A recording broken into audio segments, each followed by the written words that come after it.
Ogamaw mahikan and sikasan, mitatagaw sipi utse niya. In Cree, my name is King Wolf, my ceremony name, King Wolf, and I'm from Driftpile River, and that's on Treaty 8 territory. That's where I grew up, that's where I'm originally from. Today, I use my English name. It's Phillip Campiou. I make my home today on Treaty 6 territory, and I'm loving my land, my home, and this is where I do a lot of my teachings.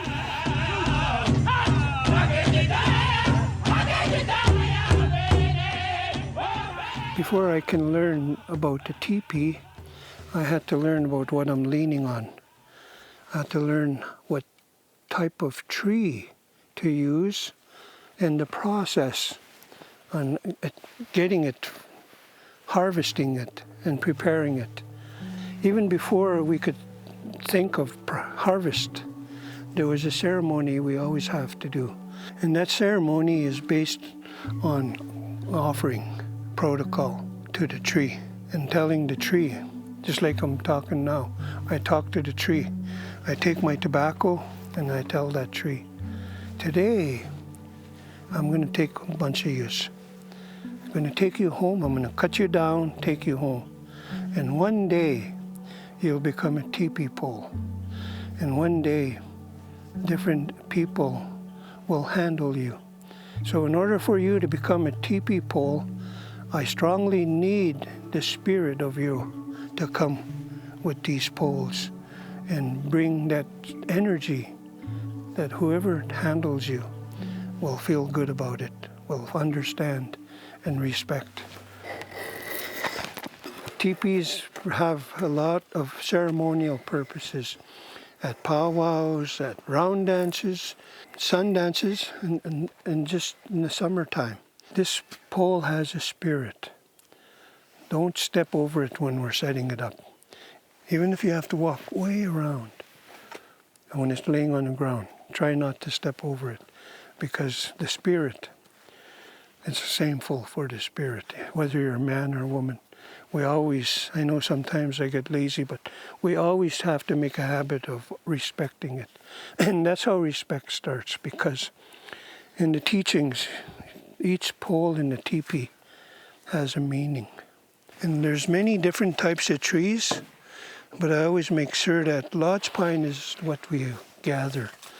And one of the reasons when it's dry, as you see it, I say it's got a lot of flexibility, and this one's already half dry. So when it dries, it still has that flexibility. So if someone accidentally dropped it, the top's not going to break off. See all these, like right here was a limb. You got to make sure you take those off, that they're nice and smooth like that, because what happens when they're not smooth and the wind blows, it'll rub, the canvas will rub on the pole and it'll break a hole in it. And your teepee will no longer be waterproof. We don't choose our path.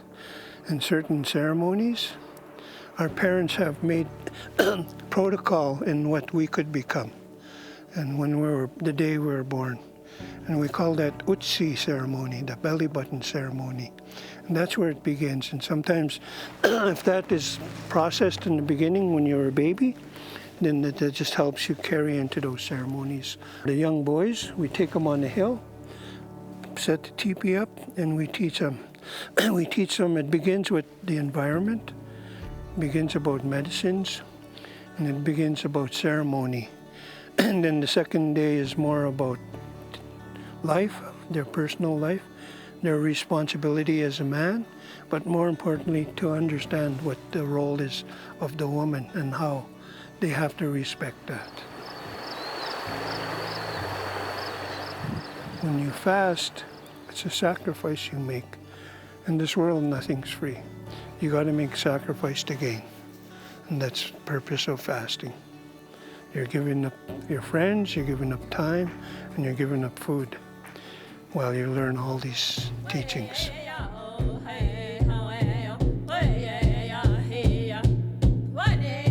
How you doing?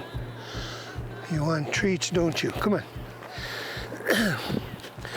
You gonna say hi? The Blackfoot got horses before we did. And they were also one of the nations that originally designed the teepee. They had a little bit different, but when they got horses, and even the Cree, the teepees got bigger. And what they did was from right here, this is called a wither on a horse. And from here, like this, two poles, they make a travois. And they would drag them on the ground, and when they dragged them, they would tie a hide. And this is Cupcake. Hi, Cupcake. They would tie a hide on there, and that's where they put all their belongings, and the horses transported them.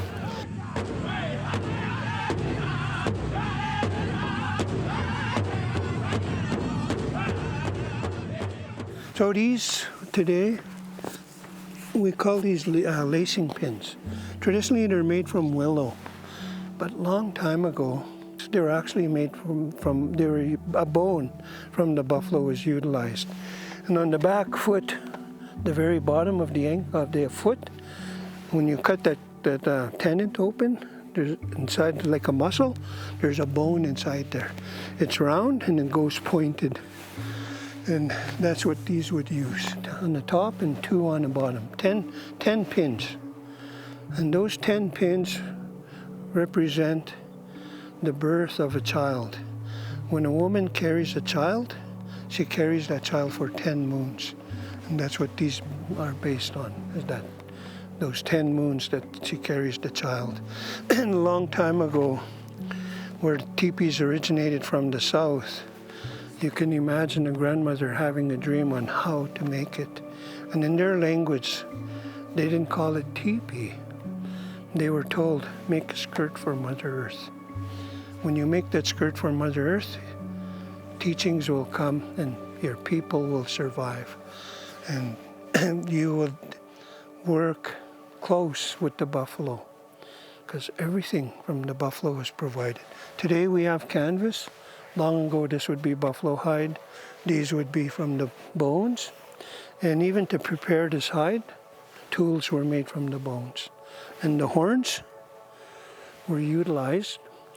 The tip of that horn, when you take it off the skull, it's a shell. It's a hard shell.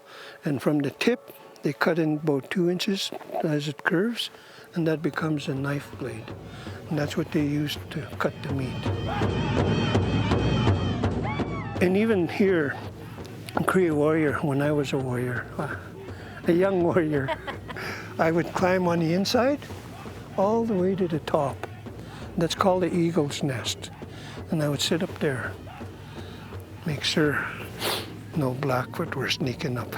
But that was just a lookout. And a lot of times they would sit up there, not only watch for other tribes sneaking up, but make sure the buffalo were always going in that one direction to understand that.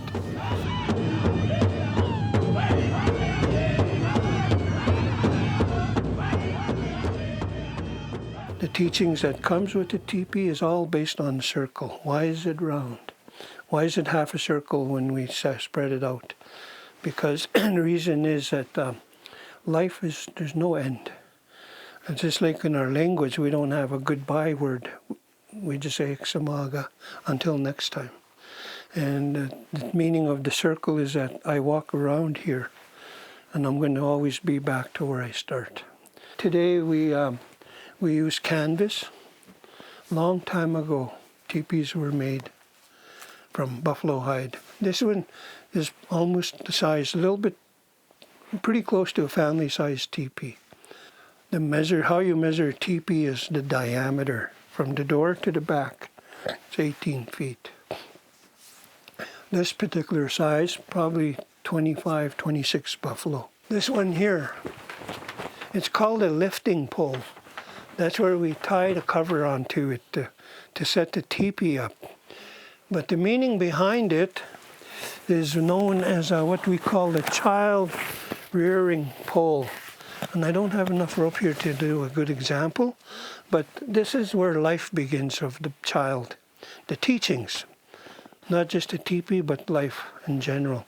And if you can imagine having a baby, and depending on what culture you're from, what nation you're from, some, like what I was taught is the boys would be on this side, on to my right, was where I'm standing, and girls would be on this side. So if your baby was a boy, mom and dad sleep right here, right at the back. And if it was a boy, their head goes this way. And if it's a girl, they put their head this way. And this is where it begins. Like this rope would be tied. There would be two of them. Well, let's do it here. There would be two of them, like that, and it would be lower, and it becomes like a hammock, a swing. And that's where the beginning of that child, the teachings begin. So that child, when they're born, up until almost 1 year, until they could crawl or walk, they sleep in that swing. Each one of these poles have a meaning, but I only talk about the tripod. And it always starts in the creed. There's 3 poles to create that tripod. The first one is right at the door. That one is referred to as obedience. And what does obedience mean? It just means we're all equal in the world today. Nobody's better. We might do things different, but we just respect that difference is not better. It's just another way of doing it, and it's not to be competitive or a comparison to how we do certain things in life. That's what obedience is about. Then the second one, and that tripod, is humility. And what is humility? Humility means that we learn to be humble. We learn to hear and listen and understand. And it takes you to the third one. And the third one, I call it respect. And what's respect? To respect anything in this world, it starts with ourselves. We learn to respect ourselves. We all live in a bubble. In that bubble, we learn to understand our boundaries. People get too close, we tell them, we let them know. Or if we go too close to someone, they let us know. But when you have respect, you understand those boundaries. And respect is just not about your own human life, but all living beings. To respect the ground we stand on. To respect these, that they might be 20 years old, but they have a spirit that's still alive.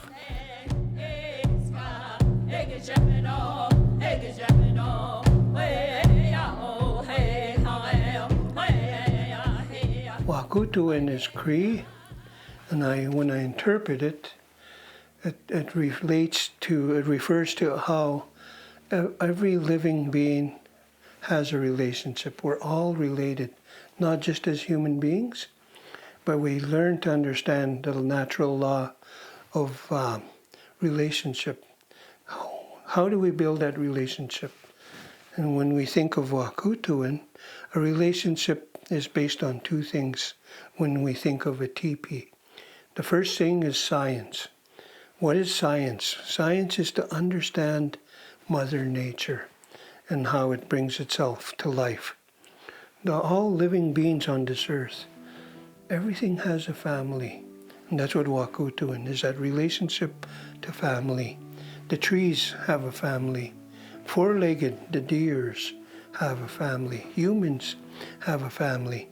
But in order to understand family is to understand that relationship you have with them. And I always use science in a way to understand it is to understand the teachings of the teepee. To set up that teepee properly, you're going to understand science. And how that plays an important role is to understand the seasons. We have 4 seasons.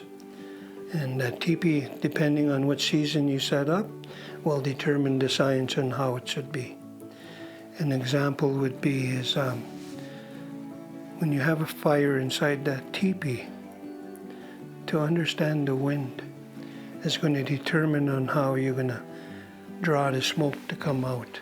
And they're called smoke flaps. You have to turn them based on the wind. That's how science plays a part. That's a simple way to explain it. And basically, the relationship we have with Mother Earth, we honor the earth where we set that teepee up. We ask permission. We don't own this land. We share it. That's what Wakutuan is, sharing that relationship with all living beings. Everything in that teepee had life meaning that related to Wakutuan. Everything that teepee represented was based on the history of our ancestors and how they brought them from generation to generation. When you see a teepee, what's the first thing you think? In my mind, I think, I wonder who set that up.